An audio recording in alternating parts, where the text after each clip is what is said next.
Good afternoon, everyone, and welcome to today's webinar, Funding What Works, Practical Supports to Apprenticeship Dollars. We're so glad you could join us. This session is hosted by Pathways Alliance that is led by InnovateEDU, an uncommon coalition of education organizations dedicated to building sustainable educator preparation pipelines. Including teacher residency programs and apprenticeships. Over the next hour, we'll walk through where to look for U.S. Department of Labor apprenticeship grants, how to navigate application processes at both the state and federal levels, and strategies to maximize these funds to support and grow your programs. Whether you're just getting started or working to sustain your efforts, this conversation will provide practical insights into the funding landscapes. Before we begin, just a few quick notes. The session is being recorded and we will share the slides and the resources afterwards. Please use the Q&A function to submit your questions throughout the webinar. We'll do our best to address them during the discussion. And if there are questions we do not get to during the webinar, we will try our best to follow up afterwards. I want to also, before we begin, take a brief moment to introduce our panelists for today that will be doing our roundtable for us. John Corborn, the Executive Director at Apprenticeships for America, leading efforts to expand high-quality apprenticeship opportunities nationwide. Phoebe Valenchek, Director at Prepared to Teach, specializing in sustainable funding models for teacher residencies and apprenticeship pathways. Bridget Brennan, Director at Prepared to Teach, focusing on research and systems building to support affordable, accessible education preparation. Nathan Kreha, Senior Policy Analyst at the Education Trust, with expertise in advancing equitable education policy and funding strategies. Dr. Denise Betal, Director at the New Mexico Public Education Department, where she leads the state's work on educator workforce development and apprenticeship initiatives.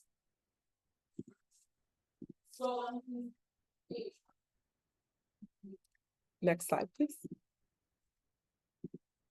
As discussed, some of our objectives today will be providing practical guidance on apprenticeship funding, clarifying allowable uses of funding, outlining the application process, state and federal, and sharing strategies for leveraging apprenticeship dollars.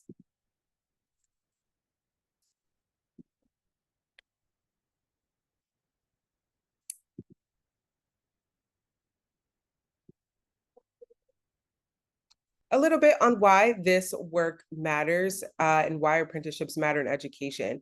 There are some workforce challenges that we're seeing in the field. Teacher, tutor, and principal shortages are worsening, and with vacancies disproportionate that are impacting high-need schools. Traditional preparation pipelines are seemingly slow or costly for aspiring educators. The value of apprenticeships earn and learn model allows participants to gain credentials and income simultaneously. Also supports the educator workforce by lowering entry barriers. Alignment with policy priorities. You will see that federal and state governments are prioritizing apprenticeship expansion as workforce strategies. You will have seen that in the Apprenticeship Building America grants, as well as the National Apprenticeship Act proposals. Education-focused apprenticeships align with broader workforce goals, local talent development, and economic mobility. Some case examples are Tennessee's Grow Your Own Teacher Apprenticeship, recognized as the first federally registered educator apprenticeship. North Dakota, New Mexico, and Texas are expanding principal and teacher apprenticeship models through state investments. As we discuss a little bit about the overview of apprenticeship funding landscape, federal funding sources, of course, include DOL grants, Apprenticeship Building America, ABA grants, Closing the Skill Gap, and sector partnership grants. WIOA, Workforce Innovation and Opportunity Act, which provides local workforce boards can co-fund apprenticeships, tuition supportive services, and training costs. Also, Title II and Perkins, potential overlap for literacy, CTE, and post-secondary supports. You'll also find some state level funding streams. State apprenticeship agencies often issue annual RFPs for new expanded programs. Governor workforce boards increasingly set aside funds for high demand occupations, which now include teachers, paraprofessionals, and early childhood educators in many states. Apprenticeship expansion grants, you will also see New York, Colorado, and California. Private and philanthropic partners foundations funding apprenticeship pilots, e.g. Walton, Arnold Ventures, and also some corporate sponsors aligned with educational workforce initiatives. And we'll also discuss a little bit about intermediary opportunities as well. Nonprofits can serve as apprenticeship intermediaries, unlocking direct DOL/state dollars for program administration. And we'll outline a little bit about the logistics of applying. Of course, you'll hear it from our experts in a bit, but I'll give a brief overview. Application cycles and timelines. Federal grants usually annual or biannual with competitive application processes. State grants also often have shorter windows, rolling opportunities in some cases. And for example, as I mentioned before, the ABA grants are often released in the spring with summer/fall deadlines. Core application requirements.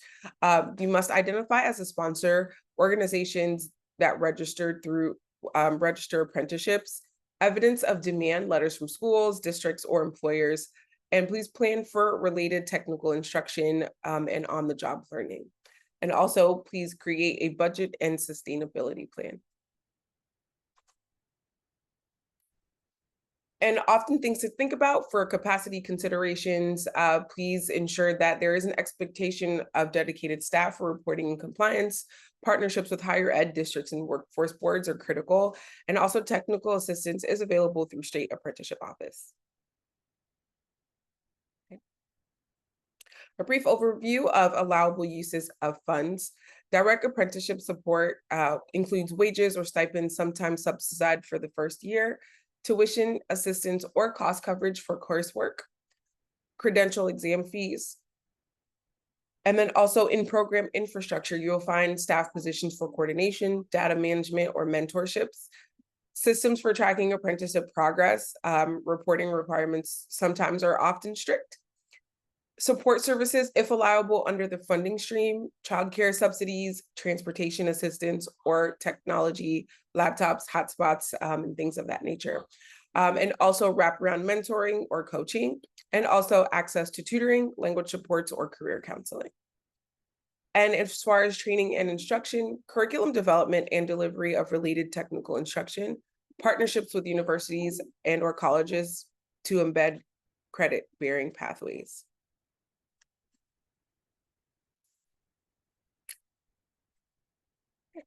And thank you for my brief overview. I will now pass it on to our panelists. We will discuss a lot of what I've mentioned a little bit further. And as I mentioned before, currently we will not be diving into specifics about funding.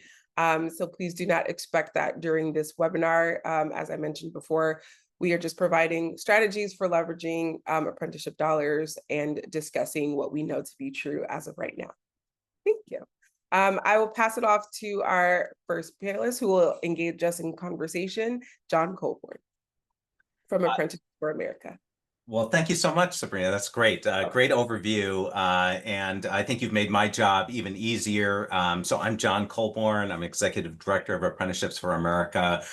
Think of us as the trade association for apprenticeship, and we're really focused on building the practice of apprenticeship broadly in the United States. We know we have a long way to go as a country to grow apprenticeship, lots of opportunity to grow apprenticeship, and just couldn't be happier than to be able to be here with the Pathways Alliance and the team on this panel. So I think my charge here is to give a pretty broad, high-level overview of the funding around apprenticeship. And I know the rest of the roundtable will go into a lot deeper detail around what this means for teacher apprenticeships and educator apprenticeships. But maybe we just advance the slides. That would be great. Great. So if I said I was going to start high level, let me start sort of like a stratospheric and give you the big picture around apprenticeship, which is essentially to say that in the United States, we don't invest in apprenticeship. And if you look at the United States investment in apprenticeship relative to what other countries are doing, we invest almost nothing. You know, if you look at that 0.005% of our federal spending is being devoted to apprenticeship. Compare that to a place like Australia, where 1.8% of the federal budget goes to apprenticeship, or a place like England, where 0.2% of the budget goes to apprenticeship. We are just wildly underinvesting in apprenticeship in the United States. And so one of the things that we do at Apprenticeships for America is take up that cause and try and figure out how we change that. Next slide, please. So let's just be clear on understanding the apprenticeship cost. This audience is probably pretty familiar with it. The single largest cost is really the cost around wages, mentoring, and on-the-job training. And these are usually paid by the employer, although sometimes there's very good uses of grant dollars, public money, to either incent particular hiring practices, to support the startup of some of that mentoring work, or to provide technical support around some of the on-the-job training work that happens there. The next sort of largest bucket of expenses is really around the related instruction. In a teacher apprenticeship, that would be around the classroom instruction that's preparing people to get their education degree. And here we see a wide array of funding sources being used to pay for those costs in apprenticeship. Grants, yes, workforce funding, as well as educational funding streams. And in the case of teacher apprenticeship, there's some dedicated resources that is going out to school districts and to states to support teacher apprenticeships. And then the last piece of the cost is what I would call operational costs. These are the costs around providing supports for the apprentice, around doing outreach with employers, providing reporting, partnership building with educational institutions, sort of maintaining and growing apprenticeship systems. This is absolutely the hardest money to raise in apprenticeship. It is even harder to raise this in a sustainable fashion, and it's one of the things that we think really holds back apprenticeship in the United States, that we don't have a successful way of financing this. What money we do have to support this work tends to come from workforce development and education funding streams and some grants, philanthropic grants. Next slide, please. So let's just look at the national landscape and sort of where we are. I've already told you that as a nation, we invest very, very little in apprenticeship. And under previous administrations, the amount that we did fund often went out the door in the form of grants to national organizations, or sometimes to regional and state organizations who were looking to do the development of apprenticeship efforts. Under the current Department of Labor, I think we're still waiting to see what the Department of Labor's funding strategy looks like, but they've given very, very strong signals that they expect a significant amount of funding to be downstream through the states, and they will be using the states to distribute funding more so than the U.S. Department of Labor.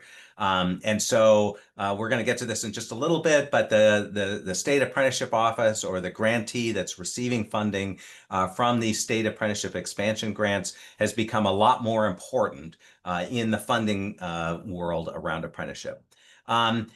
Some apprenticeships are able to make good use of Perkins money from the Department of Education, and we expect that to continue.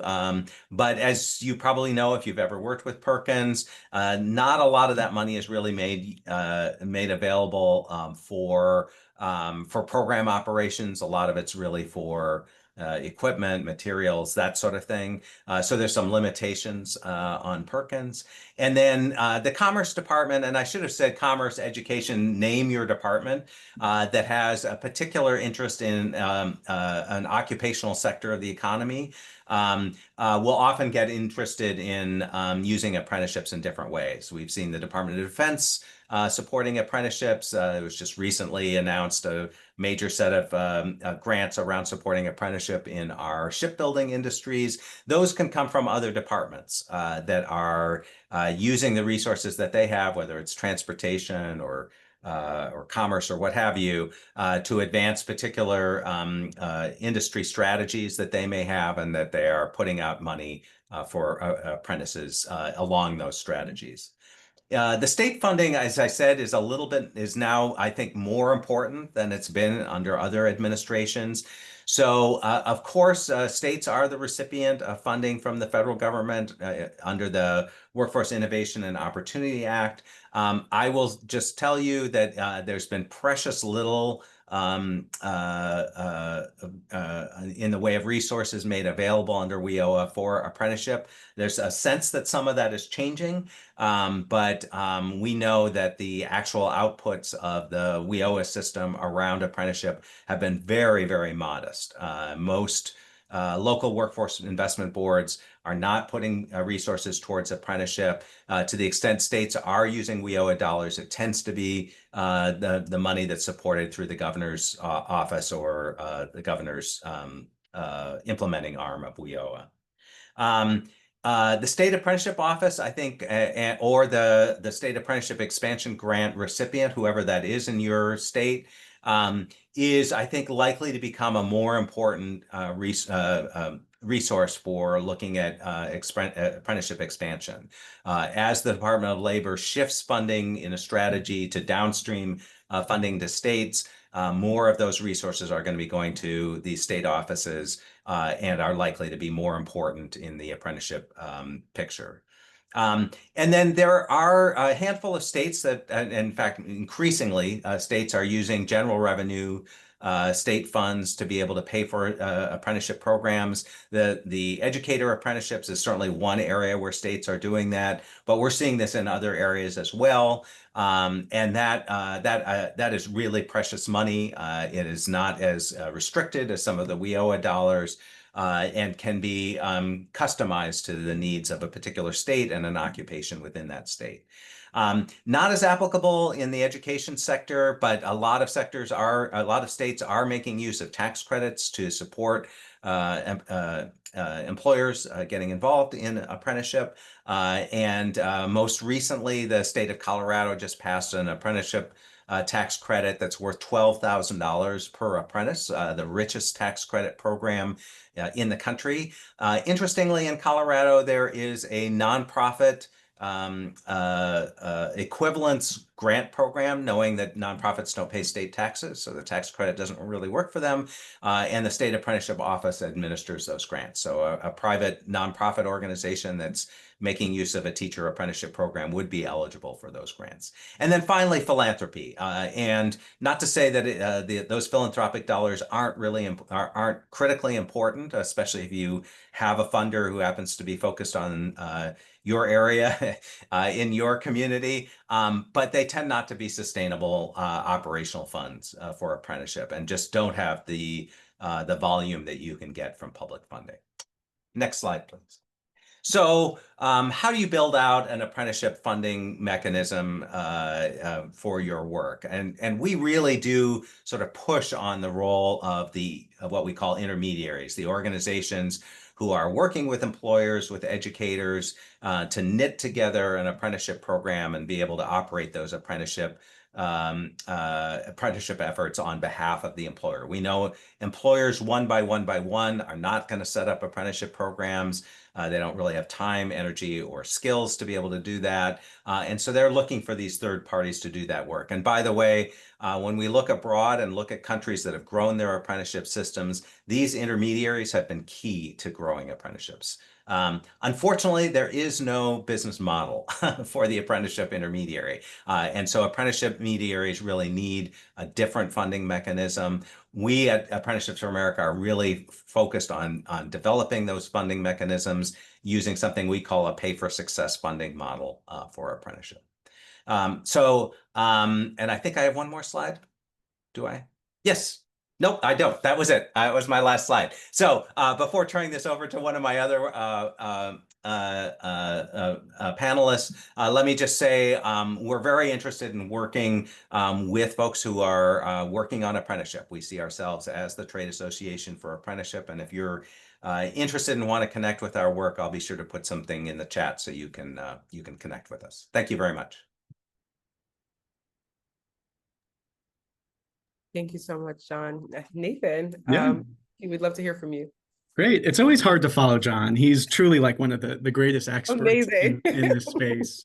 So my name is Nathan Cree. I'm a P12 policy analyst at EdTrust, and I'm really here to kind of provide a bit of a policy lens and talk a bit about a project that we've been working on at EdTrust that underscores really just like how important it will be for states to invest in teacher apprenticeship programs over the course of the next few years, really generating that what is a relatively rudimentary and common sense recommendation, but deriving it directly from conversations with apprentices. And so for folks who might not be familiar with EdTrust, we are a national nonprofit. I am located in DC at their national office, and our work is really about advancing policies and practices that mitigate disparity gaps faced by students of color and students from low-income backgrounds in the American education system. My work is primarily in the P12 space, and I focus a lot on teacher quality and diversity policy. And so for the last couple of years, really with the release of Pathways Alliance's national guideline standards, we've been really interested in ways in which teacher apprenticeship programs can be utilized by states to strengthen and diversify their teacher workforces. And as I alluded to earlier, the big kind of keynote project we've been working on, it hasn't released yet.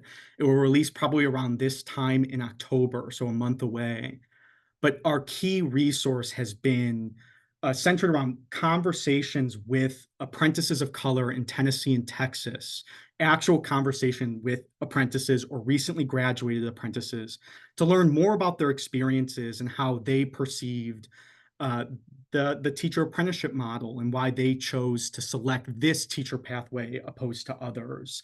And there's a lot of really good things in that report that I will not be talking about today. There was a lot of talk about the importance of mentorship structures and apprenticeships and communication strategies and recruitment strategies. I mean, apprentices themselves know these programs better than most.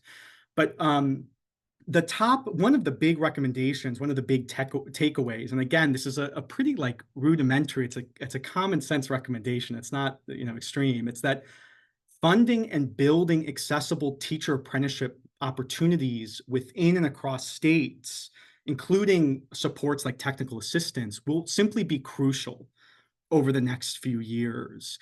And there are really two kind of broad themes that appeared in our conversations with apprentices, really underscoring why those financial components will be so important and why we focus on states. But even the federal government with ABA grants, with SAFE grants, there can be real opportunities to invest and bolster these systems.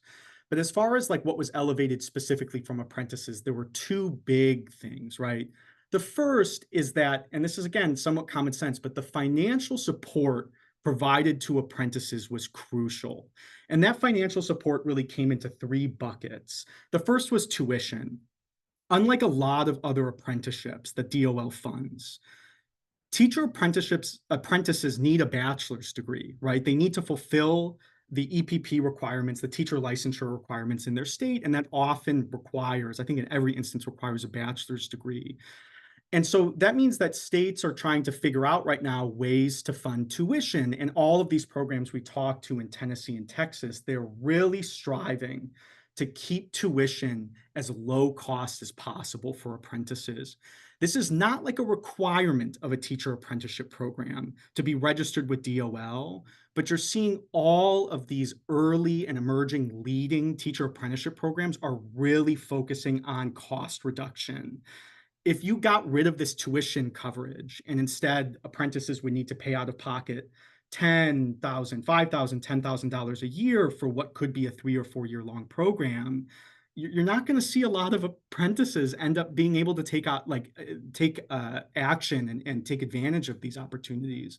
So that tuition support was essential. The other big piece was salary. Now, not every teacher apprenticeship program looks the same.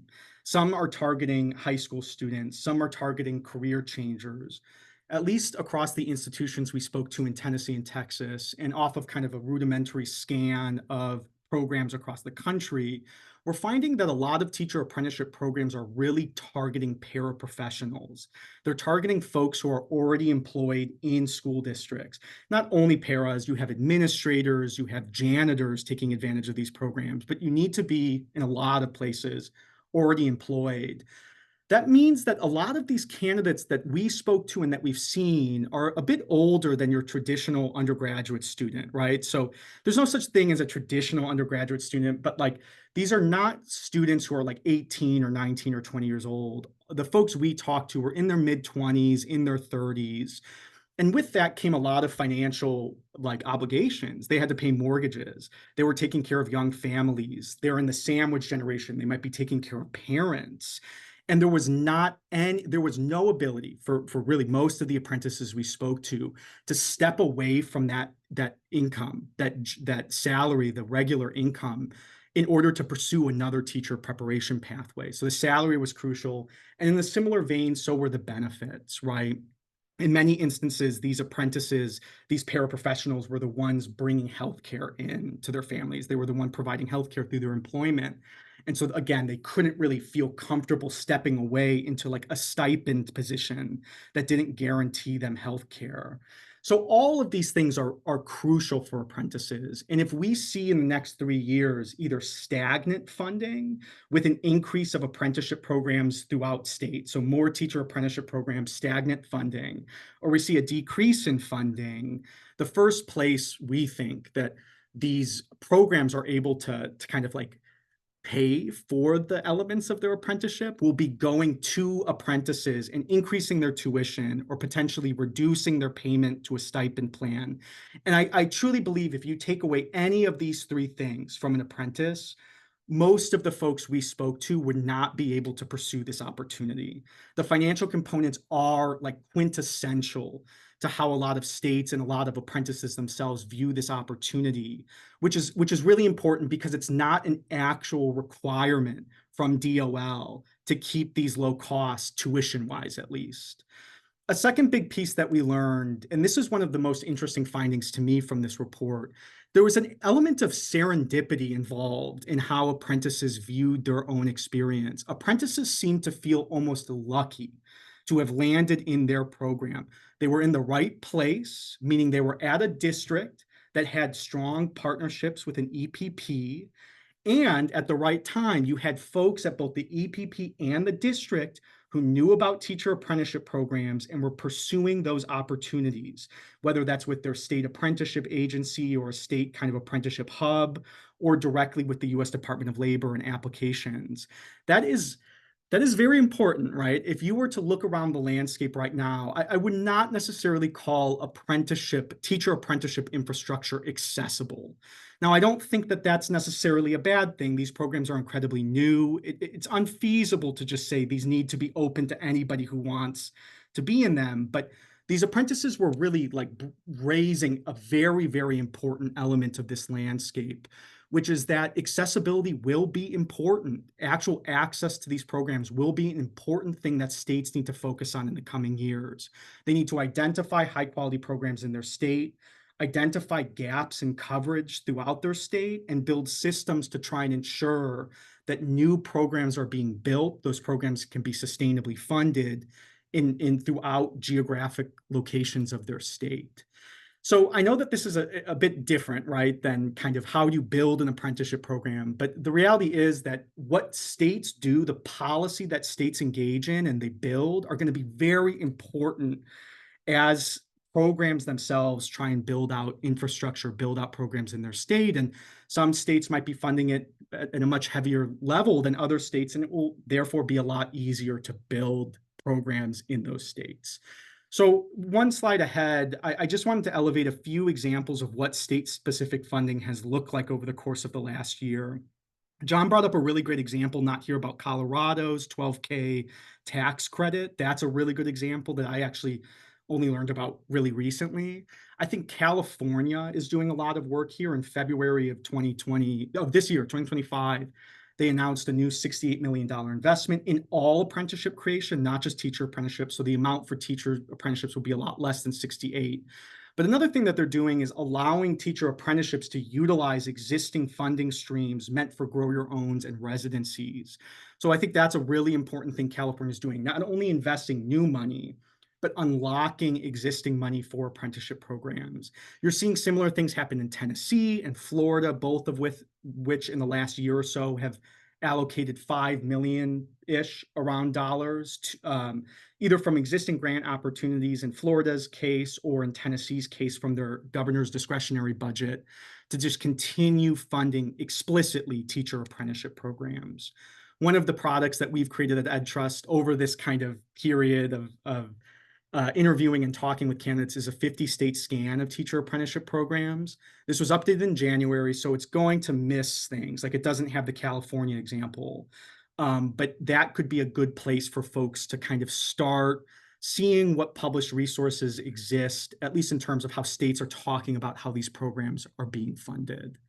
So that's my pitch. I will now pass it along to, I think it's Phoebe and Bridget, to hear actually about work being done in New Mexico. So.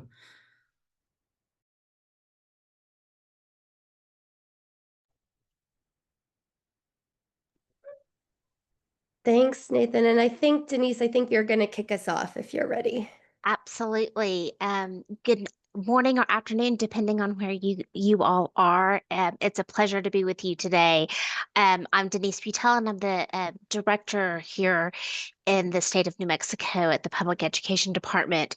And we're really excited about the unique and exciting and different ways in which our state has really committed to developing and supporting pathways to teaching. I don't think New Mexico is unique in the fact that we need teachers in many, many areas across the state, but we do have some unique challenges from the standpoint of having both urban, suburban, and very rural districts that are needing teaching assistance and in a real clear pathway to support our teachers into the classroom. And so true transparency, I am week 4 into this position.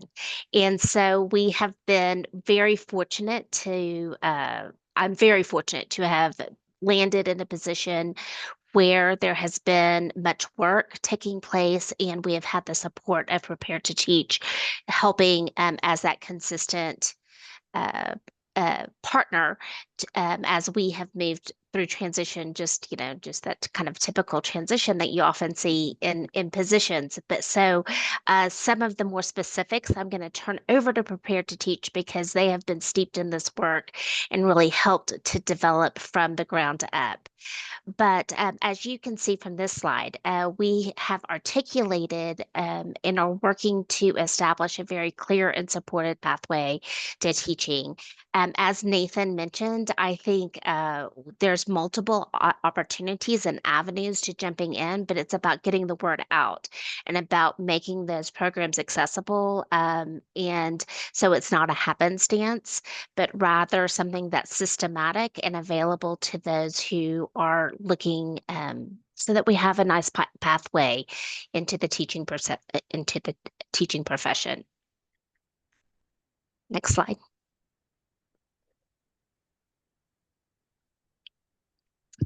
And if you'll go ahead and click through, this is our kind of overarching graphic of we have multiple on-ramps to residency in New Mexico. And our first on-ramp is really that of beginning in high school, working as one of our speakers mentioned earlier with through Perkins grants or CTE programs or tutoring programs, those that are in their high school career that are considering the teaching profession, making sure that we are leveraging dual credit pathways to college, working closely hand in hand with community partners such as Educators Rising and Golden Apple Scholars, who really work hand in hand with our high school students to help them understand how to navigate that pathway to college, how to leverage financial aid situations, but so that we can support them in going to post-secondary education programs and are successful in those programs and have some wraparound supports to support them in that regard.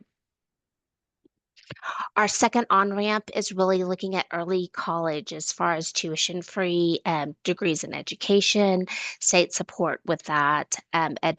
We have Ed Fellows, again, student teaching and paid residency apprenticeships that are supported through EAR grants, ABA grants, and state funding.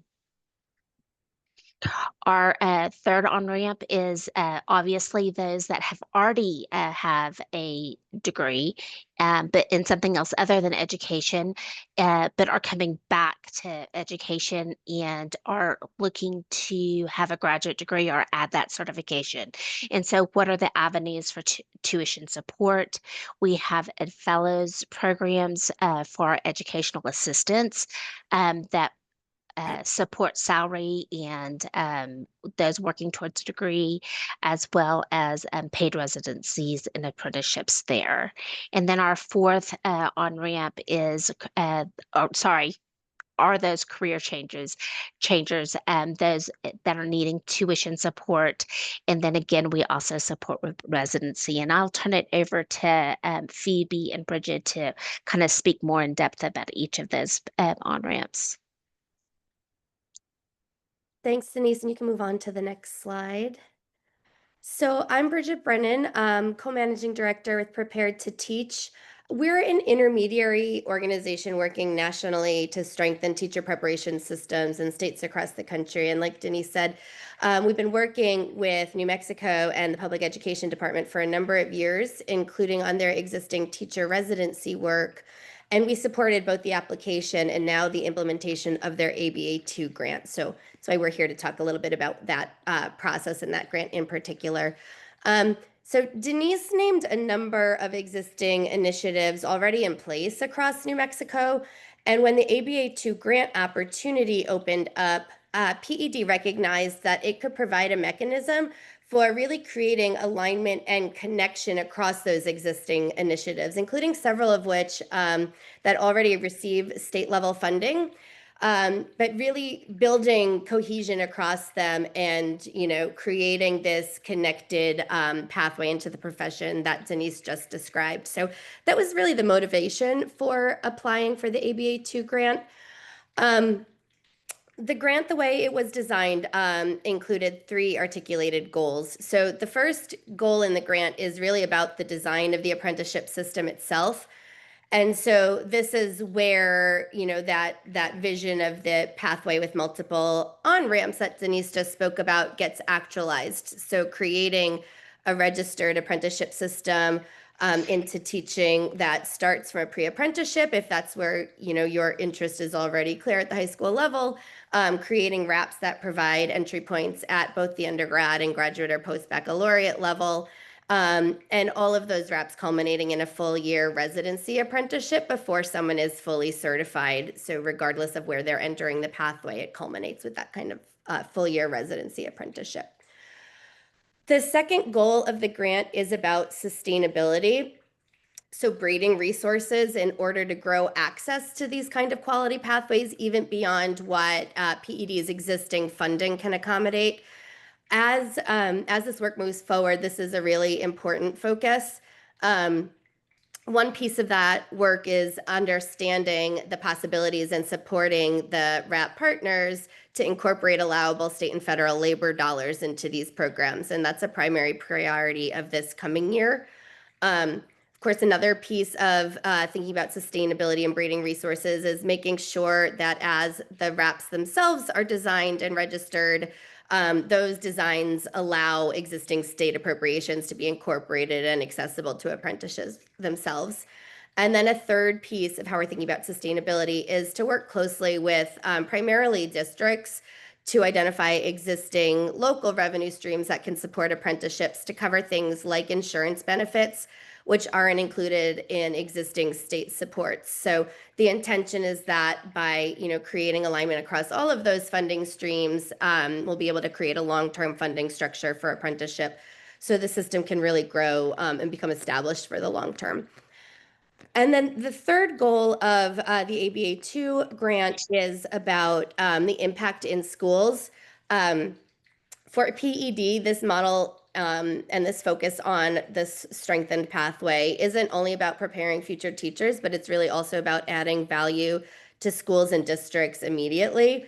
So the initial RAP that it was registered and approved this spring, which is based on the national guideline standards Nathan mentioned earlier, it's registered, it's enrolling apprentices for this fall, and these resident apprentices, along with their mentor teachers, have received training in co-teaching. And so they'll be co-teaching in their classrooms all year long. And that's really, it should be a mechanism for strengthening student learning while also strengthening the educator pipeline. So as the model is built down to the high school level and pre-apprenticeship opportunities, that kind of intentional instructional focus is really also part of the work in order to really broaden and benefit students across the state. You can go on to the next slide. So this slide gives a depiction of how the apprenticeship system, once it's fully built out, will align with that vision Denise was describing earlier on. One important decision I'll share that was made when the application was being developed was to use a state sponsorship approach for the apprenticeships in New Mexico.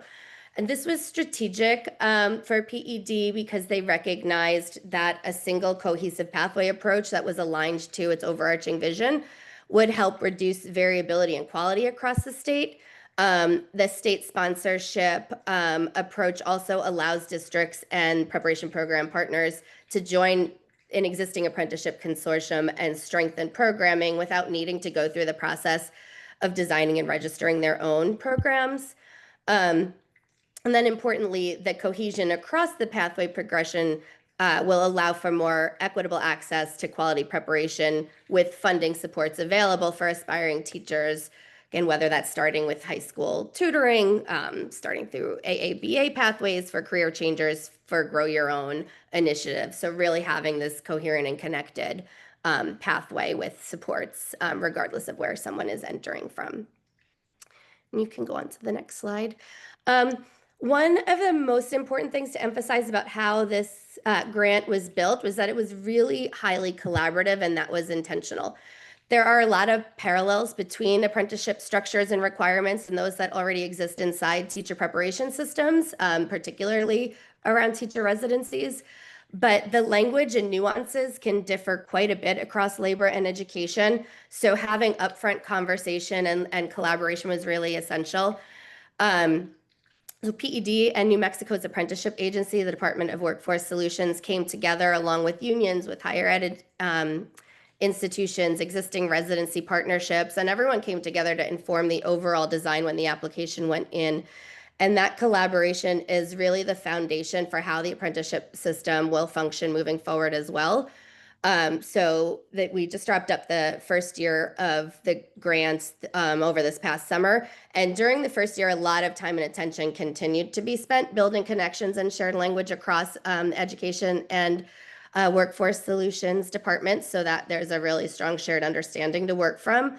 And going forward, that kind of ongoing coordination is going to continue to be really important. So every partner having a role to play in making this work, and beginning with that kind of collective approach from the start when the application was developed really created a strong foundation and helped lay the groundwork for this to succeed in the long term. Can go on to the next. The last detail I wanted to share about the ABA2 grant itself has to do with the budget.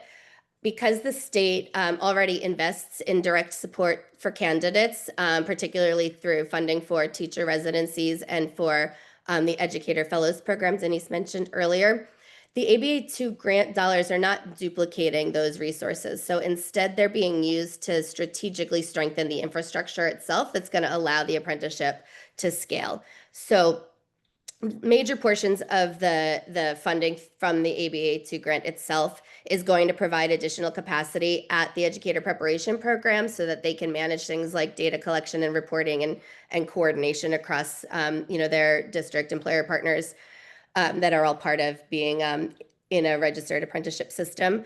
The grant is also providing employer incentives to districts to support their engagement in the detailed planning and the kind of local design work that has to happen up front if the model is going to fit the particular needs of different communities across the state. So The grant resources are really serving as a catalyst to strengthen the system needed to establish and grow apprenticeships, while the state funds continue to flow directly to candidates. And together, those investments and the ABA2 resources really are going to serve to reinforce one another. And with that background on the grant application, I'm going to pass it to Phoebe. Yeah, thanks, Bridget. Hi, everyone. I am Phoebe Valenchik. I'm the Director of State Transformation with Prepared to Teach.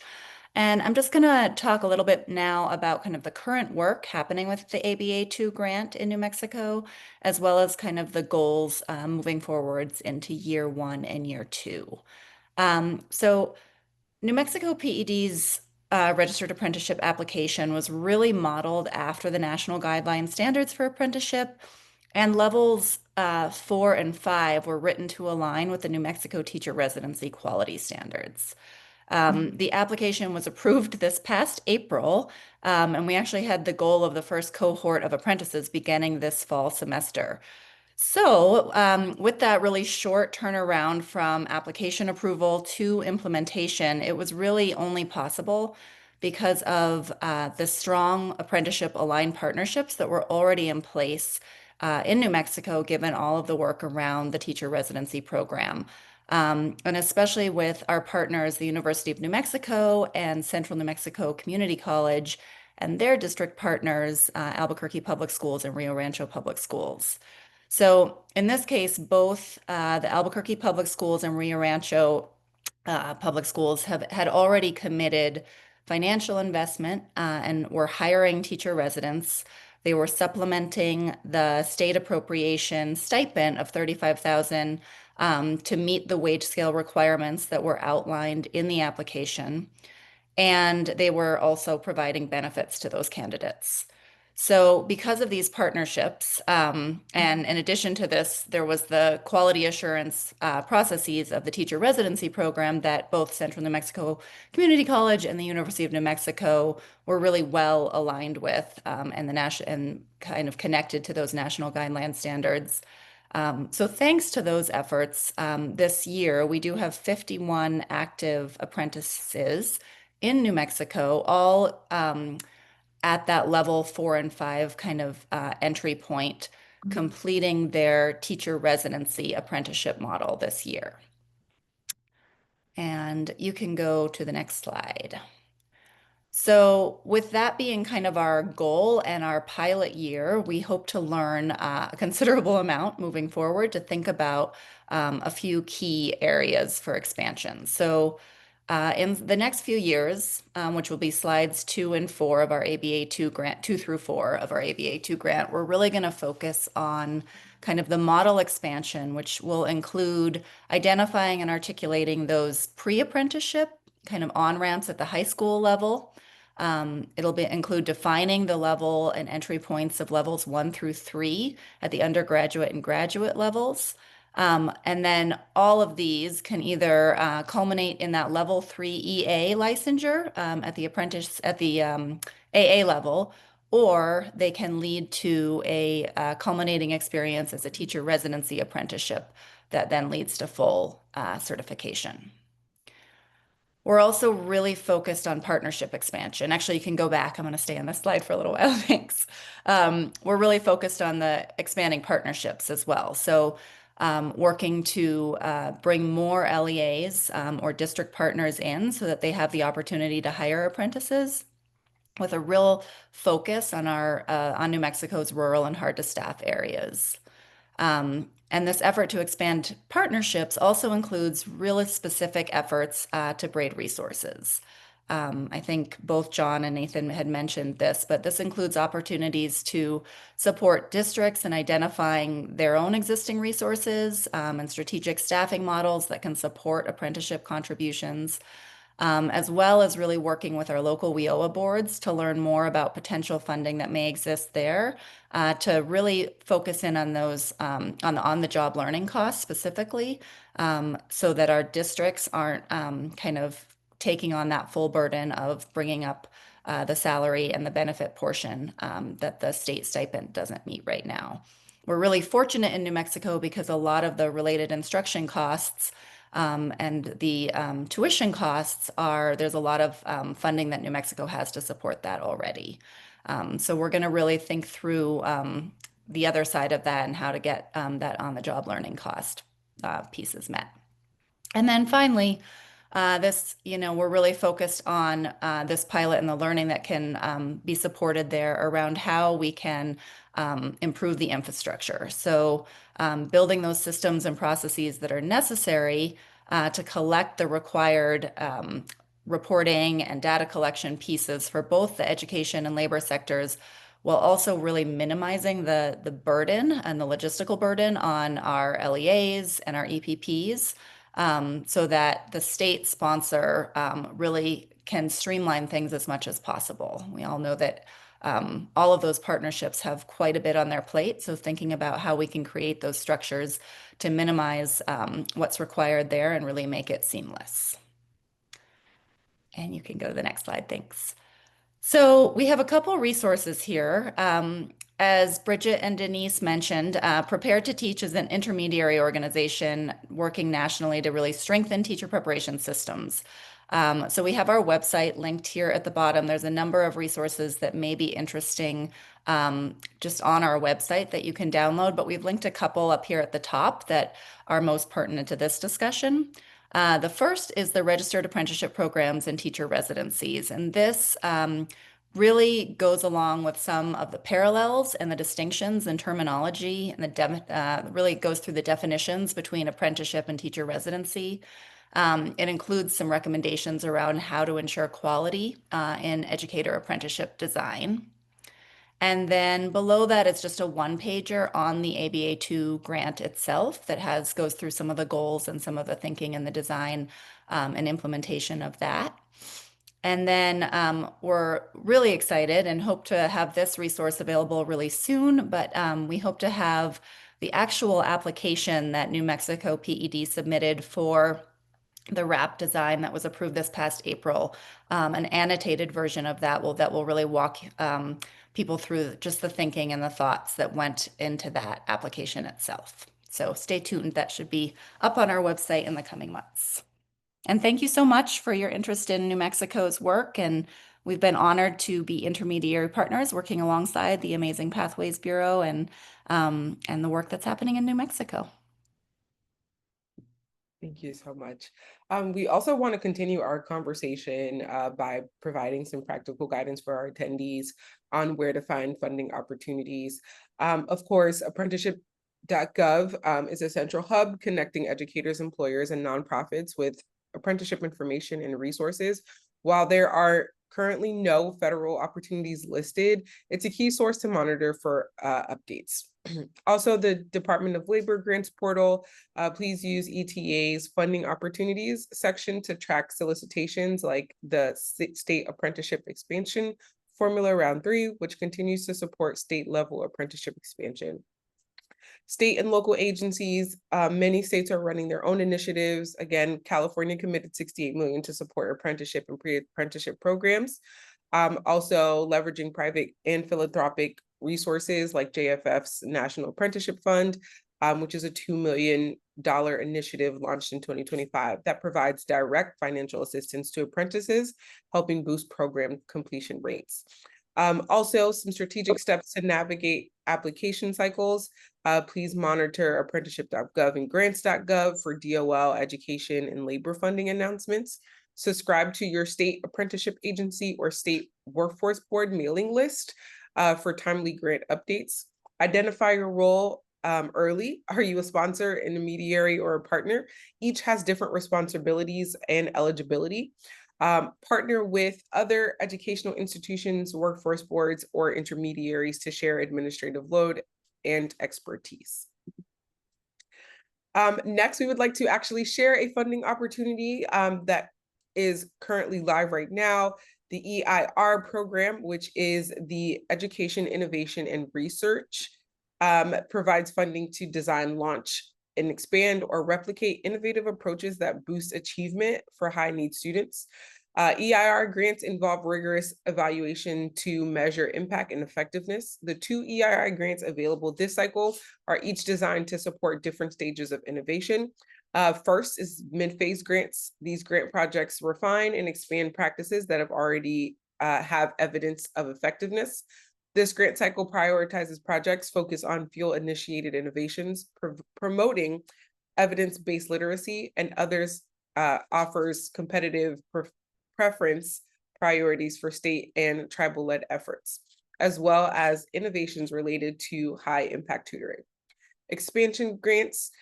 These grants are used to scale approaches that have the strong evidence of effectiveness. It has the same and absolute and the competitive preference priorities as mid-phase grants in the cycles. Submission for both these efforts are on October 14th of this year. Additionally, we want to, again, continue to share information. As I mentioned before, establishing and designating your role is very important. You would like to clarify whether your organization will act as a sponsor, intermediary, or a collaborative partner. This shapes a lot of eligibility and planning. Again, please start monitoring, set up alerts for apprenticeship.gov, grants.gov, or your state apprenticeship or workforce agency. And I would be remiss if I didn't tell you to build an alliance, establish partnerships with universities, industries, partners, and also workforce boards that share expertise, credibility, and capacity.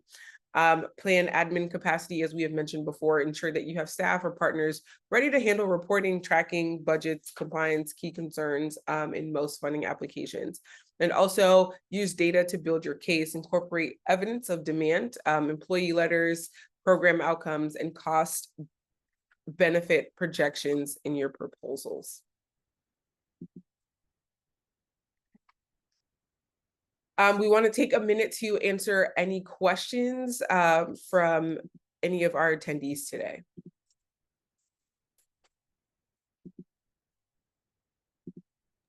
Sabrina, I can see one in the chat if you want me to read it off. Yes, that's perfectly fine. Thank you. We have a question in the chat that is, what avenue do nonprofit organizations have to engage in this work? For example, those that provide direct services and partner with districts that have active apprenticeships and externships for community college students. And then this person also made a call out to John, wondering how they can connect with him.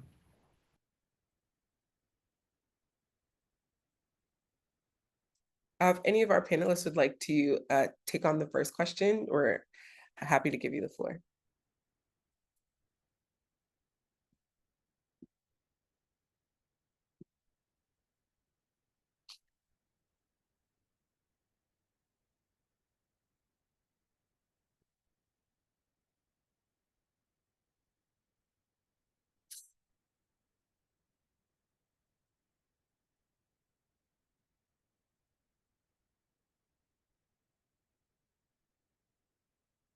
Yes, a copy of the presentation will be sent to everyone that has attended today. I'll leave to the content experts the questions about the education apprenticeship work.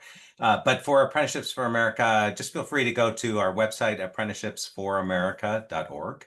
And click on the Get Involved link. And there's an opportunity to join our mail list, to become a member. It's free for a few more months.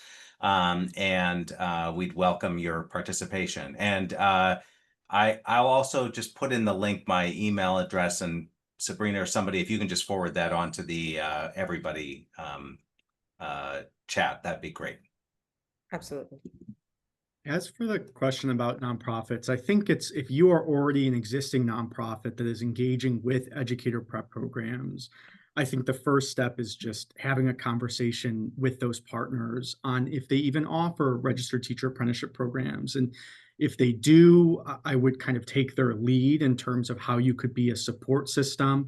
The examples I've talked to, I haven't really seen much nonprofit involvement on like the daily operation of these ed prep programs, but I'm sure like on a case-by-case basis that support could be utilized. But I think the first step is really having that conversation. And if they don't have teacher apprenticeship programs, potentially like encouraging them to look into it or helping them kind of connect with partners in your state about building early infrastructure could be a useful action that a nonprofit takes.